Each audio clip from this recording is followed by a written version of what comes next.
Assalamualaikum warahmatullahi wabarakatuh. Jumpa lagi dengan channel HMS Baitul Qalbi. Insya Allah berkah selalu. Pada malam hari ini saya bersama teman-teman akan membagikan suatu pengalaman pengalaman hidup yang tidak sekarang kan lagi ramainya settingan gitu. Ini pengalaman yang asli gitu, pengalaman asli tentang kehidupan teman-teman dari jamaah Baitul Qalbi ya. Saya perkenalkan dulu, beliau ini adalah Cak Nadim ya. Beliau juga sebagai jamaah dari Baitul Qalbi. Terus beliaunya juga selaku spiritual yang ada di Ngantang ya. Terus yang pakai songkok warna merah itu namanya Pak Wo, julukannya Pak Wo gitu. Nah, Pak Wo ini juga sebagai salah satu santri dari Baitul Qalbi, juga mengurusi membantu orang-orang yang mempunyai hilang ingatan atau kesurupan ya, membantu orang untuk menyembuhkan gitu. Yang di sana sudah kenal ya, itu namanya Cak Miswah. Asal saya manggil itu Cak Mis. Oke, teman-teman sobat HMS Baitul Qalbi, akan saya mulai pertanyaan dari Cak Nadim ya. Kira-kira gini Cak Nadim, selama ini Cak Nadim kan menjadi santri dari Baitul Qalbi. Terus pengalaman pernah membantu seseorang yang mempunyai penyakit dari penyakit yang tidak kelihatan atau gimana ya, atau kena santet atau gimana. Menurut Cak Nadim itu apakah benar orang yang kena santet itu ada? Santet itu ada apa benar? Monggo, Cak Nadim.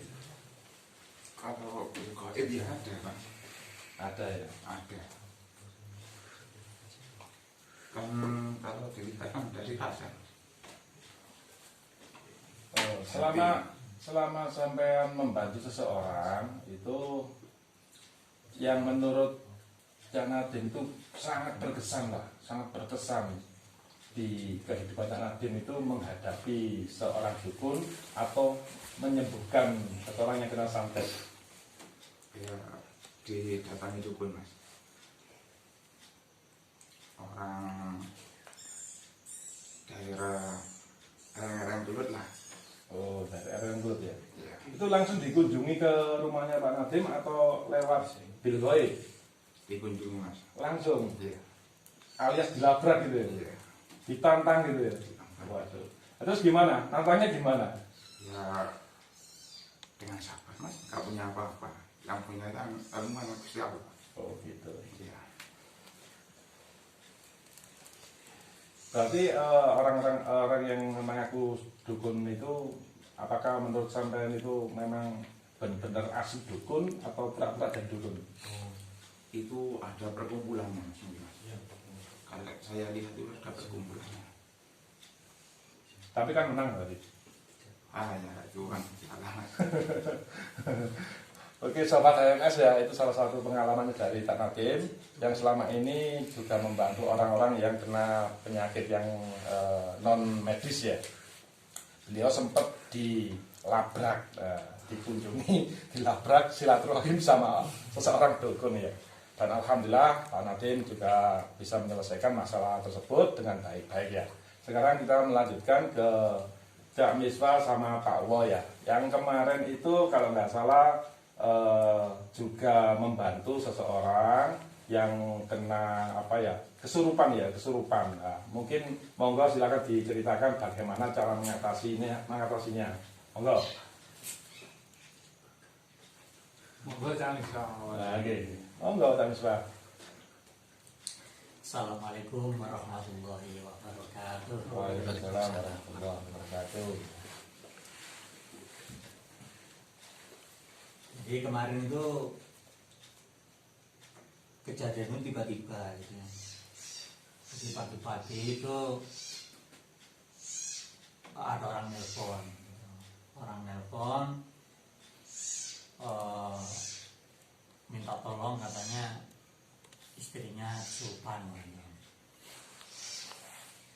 Terus nggak lama kemudian nyampe rumah, kebetulan kan anaknya juga ngaji di rumah ya, jadi wali santri gitu ya.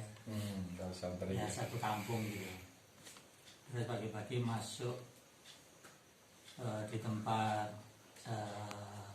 taklim itu ya, sudah kesurupan kayak gitu. Nah, jadi kalau seperti itu langkah yang saya terapkan, pertama ambil wudhu, sholat sunnah 2 rakaat, minta sama Allah biar urusannya dipermudah gitu ya. Nah setelah itu ya kita baca-baca yang kita bisa gitu ya, yang pernah kita diajari gitu. Nah, terus setelah kita sudah menemukan keyakinan, nggak ada keraguan gitu ya menghadapi barang halusan gitu ya. Soalnya kita itu jarang ketemu barang halusan kan, ada perasaan gimana kan ada tuh. Ya. Jadi kita perlu sholat menenangkan gitu kan. Kecuali memang kerjaannya sudah jadi tabib gitu ya, tiap sering kali ketemu mungkin sudah biasa ya. Karena saya kan ya cuma ngajar ngaji anak kecil-kecil gitu, jadi nggak ada pengalaman itu. Oh, di rumah ada TPQ gitu? Ada. Oh, gitu. Alhamdulillah ada gitu. Jadi memang nggak di situ memangnya. Nah terus akhirnya ada yang datang ke rumah, yang ngepasin hati dulu kan gitu, sholat ya, doa sudah pas, datang. Nah waktu saya datang ya ngobrol-ngobrol aja gitu. Menurut sampean untuk cara penyembuhan orang kerasukan itu, menurut sampean itu mudah atau sulit untuk sampean? Kalau yang pengalaman saya itu ya kadang mudah gitu ya, kadang mudah, kadang ya sulit. Jadi nggak semua itu mudah gitu, nggak. Kalau menurut saya ya, nggak tahu juga, kalau memang ilmunya sudah sangat tinggi gitu ya mungkin ya. Itu kalau disebabkan pengalaman apa? saya enggak. Disebabkan apa itu untuk bisa menilai ini kok mudah dikeluarkan atau mudah diselesaikan masalah kerasukannya, itu dari mana sampai kok bisa menyebut ini mudah dan sulit itu? Atau Kalau dari mudahnya yang masuknya itu? Kadang-kadang kita dengan berbicara aja sudah keluar gitu. Jadi kita tanya siapa kamu, kadang nggak mau ngomong aku nggak punya nama, banyak lah ya. Terus kita ngobrol-ngobrol, terus waktu kita bertatap mata gitu, akhirnya dia sudah kayak mau tidur gitu ya. Mau tidur, jangan tidur dulu, bangun lagi gitu. Nah omongan terus sering kali gitu, mau tidur aku suruh bangun lagi, jangan pergi dulu. Terus lama-lama langsung hilang, udah sembuh. Ada yang hanya segitu aja sudah sembuh gitu. Tapi ada kalanya itu susah gitu ya. Kita pakai doa, jadi kita baca ayat Al-Quran ya. Nangis ya nangis gitu, tapi nggak mau keluar gitu kan. Nah terus kita pakai media air Ya, ya. bahasanya kan meruqyah gitu Ya, Bahasanya kita meruqyah. ambil air di gelas, kita bacain doa-doa, kita minumkan ya gitu, kayak kesakitan kayak wah gimana, tapi ada yang dengan cara gitu aja sudah pergi gitu ya. Tapi kadang-kala itu nggak mau pergi juga, kadang pergi terus aku balik lagi ya gitu. Itu yang bikin kesel tuh. Udah pergi aku balik lagi loh. Nah itu yang menurut saya kayak susah itu di situ. Udah balik lagi. Nah, Jadi intinya kalau orang sudah pernah kerasukan itu biasanya itu lebih mudah ya, jadi lebih mudah untuk kerasukan lagi. ya Oh, kalau gitu. sepengetahuan saya ya, ibarat manusia itu kan kayak rumah gitu ya. Jadi kalau sudah dimasukin barang halusan gitu ya, Ya. itu seperti pintunya itu sudah dijebol gitu. Oh, sudah terbuka gitu ya. Ya, jadi mudah sekali lah. Untuk menutupnya itu ya memang harusnya ada ada ini apa antara orang yang kena dengan orang yang menolong itu saling bahu membau. Gitu. Ya, ada saling bahu membau. Katakan 60% dari atau 50% lah. 50% dari orang yang menolong dan 50% lagi dari orang yang ditolong. Semotot apapun orang yang menolong, ya sudah dikeluarkan, sudah dikotok atau dikunci biar nggak masuk. Tapi kalau dari orang yang kena, ya, yang kemasukan itu tidak ada daya juang, hati yang kuat, aku harus sembuh, aku harus kuat, dia itu lemah, mudah dijebol masuk. Karena makanannya jin yang masuk ke situ, pertama itu dari ketakutan yang berlebihan, itu pertama. Ya, orang yang nggak ngelamun ya, ini kita nggak ngelamun nih. Tapi kalau kita itu takutnya berlebihan, misalkan ya, kita terus ada pocong atau ada apa gitu ya, ada kuntilanak misalkan. Nah, sosok itu tidak mau pergi, katakan, menunggu kita. Terus kita itu takut, bisa masuk. Kalau batas takutnya sudah lewat. Jadi kalau selama ini menurut pengalaman yang sampean ya, itu kerasukan itu dikarenakan dari contohnya kodam dari leluhurnya si yang kerasukan tadi, atau dari dia laku-laku spiritual sehingga gampang kemasukan, atau gimana? Menurut sampean itu yang sering itu dari mana kerasukannya itu? Atau dari apa pikirannya yang apa? Seperti tadi itu pikirnya lagi kosong itu. Kalau yang sering yang saya jumpai ya, itu pertama pikiran kosong. Kalau dari takut yang berlebihan itu jarang. Yang sering itu dari banyaknya masalah yang dihadapi. Oh, secara psikologisnya ya, terganggu masalah gitu. yang dihadapi, akhirnya sepaneng gitu ya. Jadi ya, mikir kosong masuk. Itu yang sering seperti itu. Dan ada yang memang sengaja dikirim oleh orang-orang gitu. Oh begitu. Ada yang sering seperti itu.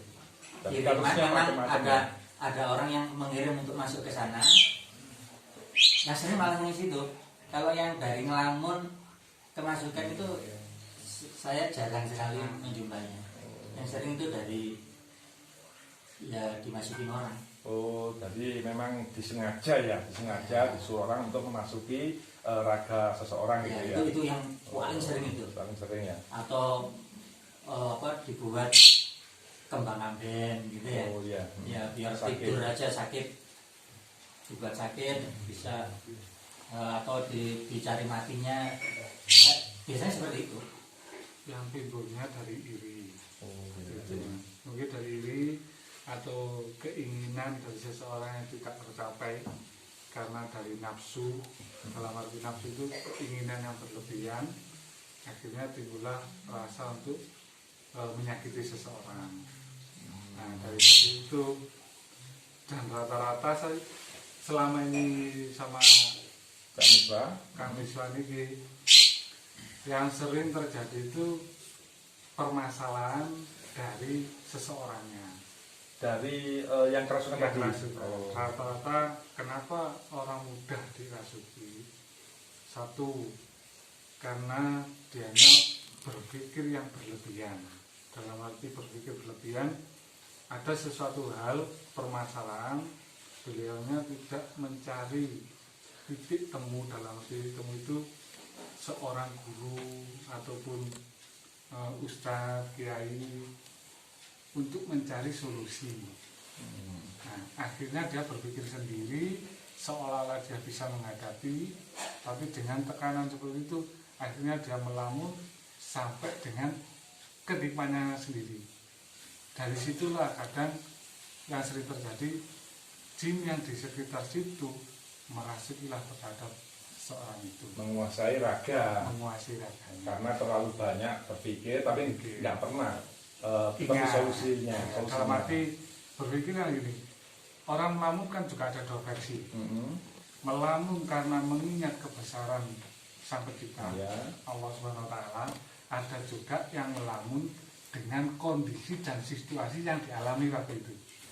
Andai kata ada manusia di sini punya masalah dan dia tidak berani bilang terhadap siapa-siapa, akhirnya dipendam sendiri sampai melebihi batas maksimumnya manusia. Kemampuannya dia gitu, Kemampuannya. alias ngendeng gitu ya. Ngendeng. Oh, ngendeng. Oke sobat HMS Baitul Qalbi, tadi adalah percakapan kita dengan sahabat-sahabat dari Baitul Qalbi. Ternyata yaitu orang yang kerasukan itu kebanyakan satu pola pikirnya. Nah, kebanyakan pola pikir, terus hatinya kosong, nggak dibuat pikir ya. Terus tidak punya seorang guru yang sebagai panutan. Jadi banyak terjadi pemikiran kosong sehingga dimasuki. Dan juga disebabkan oleh orang-orang yang mempunyai hati yang kotor alias penyakit hati. Bisa itu iri, dengki, sehingga mengakibatkan perbuatan yang tidak semestinya. Dan itu dilarang oleh agama. Oke sobat HMS Baitul Qalbi, jangan lupa di subscribe, like, comment, and share. Oke, kita lanjutkan perbincangan kita dengan Cak Di. Wah, ini dukun putih ngantang ini. Santai tadi. Ini cakap-cakap aja. Saya dengar-dengar itu sampean itu ada yang menjuluki apa dukun putih. Wah, dukun putih. Wah, dukun putih. Sebenarnya kan itu hanya kata kiasan aja dukun putih itu. Terus juga banyak membantu orang-orang yang ada di sekitar sampean gitu. Dari pengalaman di sampean tadi, yang menurut sampean tadi kan dilabrak seorang dukun ya. Mungkin ada lagi pengalaman selain dilabrak gitu. Monggo jadi. Nggih Mas wonten. Niku napa pas wonten putrane dukun ya. Putrane dukun niku kesurupan sampai jam 9 pagi sampai jam 9 malam. Iya. Sampai mboten sadar. Nggih makan ayam mentah ya. Loh, kenapa kok kerasukan? Kerasukan. Ayam hidup apa Ayam hidup sing mati sing pitik anggrem lah sing dijupuk Mas. Oh, beda anggrem. Oh, ayam betina yang anggrem itu ya. ayam hidup Ayam hidup. makan. Dimakan Mas. Berarti kayak Sumanto ya. Iya. Kan saya dari Malang pulang itu Mas ya. Itu masih kesurupan kok. Banyak ramai kan. Itu orangnya kontrak di rumah. Di rumahnya mertua itu. Kok banyak orang. Ono apa ini Mas? Anu kesurupan gak mari-mari gimana jam 09.00 isuk sampai jam 09.00 bengi Mas. Mari ngono ya wis. Lah itu Mas. Lah jare niku mari ngobong punden. Oh, kejadian tadi makan ayam mentah itu Iya. gara-gara ngobong punden. Punden sing ngobong. Nah, ngoten Mas. Kan kesurupan sih ya. Iya. Mlebu nyangkut. Nah, tak takoni sing jenenge anu iku mang. Sing ngleboni iku mang. Lah iki sukmane nang ndi? Sukmane tak centang nang kuburan ngono. Mari ngono. Ayo tak jupuk ayo, bareng mbek aku. Gak gelem Mas. Tak perso jupuk ambek wong sing ngleboni iku mang. Kok nek gak gelem tak ajar kon. Mari ngoten Dukun putih ya. Iya. langsung bapak itu ya mek ngobong-ngobong tok mah jenenge ya padha kono ya dukun ya. Ini lan apa kok mboten di dadalaken gak gelem ya Mas. Anten ngoten dipendet sing sukmon wau kana ya. Kan niku kula pertama niku kula kan. Kula napa niku kula dalaken. Kula dalaken mboten enten nambahane mriku pisan. Oh, Tempat mandi suri. hilang tadi. Nggih. Anak dukun itu. Nggih. Oh. Mboten enten kumis-kumis mboten nambahane. Urat nadi mawon namung kedhi. Kula kuwatir mati ya. Akhirnya kula nawarik malih niku mau jenenge niku mau. Kula tawarik malih kula lebetaken malih. Akhirnya kula jak mundut niku. Jak mundut akhirnya niku kan dicoba ya Mas. Dicekeli tiang pitu niku. Dugi mualing goblak tiang ngene. Sing Ngekeli niku. tekeli. Nggih. Goblak manten ngoten niku kula tangkepi. Landi jeres mulai ngono. Sing mripene iku sik lali si anu. Saking kesuwen nek Mas ya. Sik lali. Akhire nggih niku kan medal. Kula tak balik pamit. Kula tak maksud. Nah nek kula niku jam 12 tak mrene malih ngono. Apa kon mrene malih ngoten. Akhirnya mboten mlebet malih. Jadi bapaknya nggak ngatasi. Nggih, mboten ngoten. Berarti alhamdulillah Iya. ya. Ya alhamdulillah semuanya ya. Oke sahabat AMS Baitul Qalbi, alhamdulillahirobbilalamin. Ini hanya sekedar percakapan bincang santai ya tentang pengalaman-pengalaman pribadi ya, pengalaman pribadi yang intinya ingin membantu seseorang gitu. Jadi sobat Baitul Qalbi, ambil baiknya, kalau yang jelek jangan diambil ya. Jadi ini hanya sekedar tontonan. Mudah-mudahan tontonan kali ini bisa menjadikan kita selamat dunia wal akhirat. Nanti selanjutnya, nanti di video berikutnya, nanti kita carikan narasumber lagi untuk membicarakan tentang kerasukan. Jadi kerasukan itu benar-benar dari khotam, dari segi jenis jin, ataupun dari leluhur khotam leluhurnya, atau gimana, nanti kita bicarakan dengan salah satu narasumber dari Baitul Qalbi. Saksikan video selanjutnya. Mohon maaf bila ada salah kata. Wassalamualaikum warahmatullahi wabarakatuh.